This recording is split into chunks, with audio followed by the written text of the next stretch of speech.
Is It a Burden by DOROTHEA Lasky. Is it a burden to be so perfect, and to have such perfect children, and to have such a perfect marriage, and to look so perfect all the time, and to make every decision perfectly? Cocktails on Thursday with Sammy, perfect.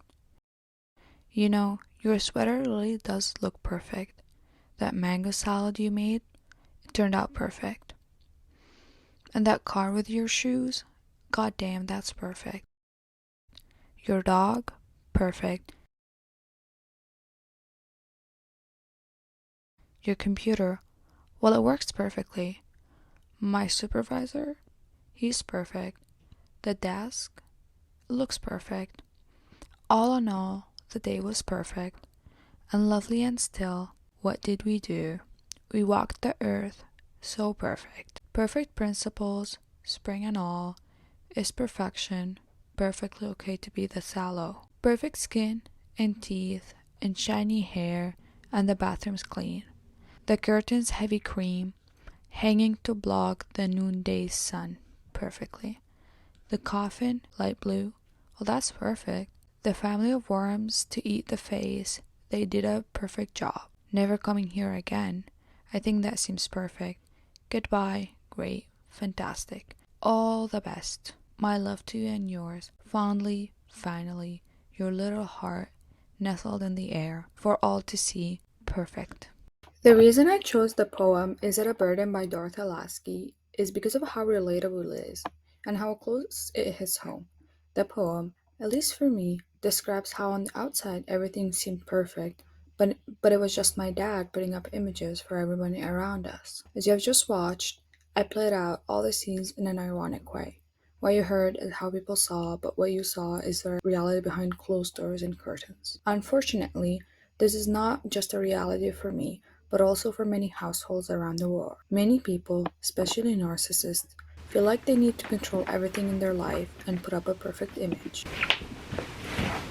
So, now that you have watched the video, let's get into the analysis of the poem. The poem is not a sonnet, or that's why we can't find an A, B, C rhyme in it.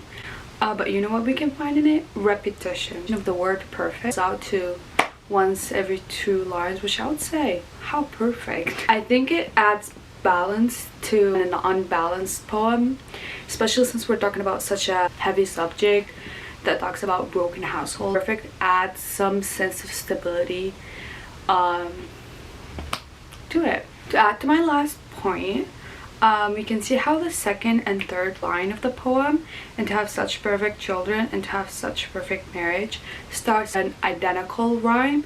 It's basically the same sentence repeated, but then that just takes a nosedive, and by the end of the poem everything is a mess. The last 12 lines of the poem are short and sharp, which in my next point I'll explain why I think that. Now let us discuss the overall tone and explicit theme. The poem strikes me as a dramatic monologue about coming of age.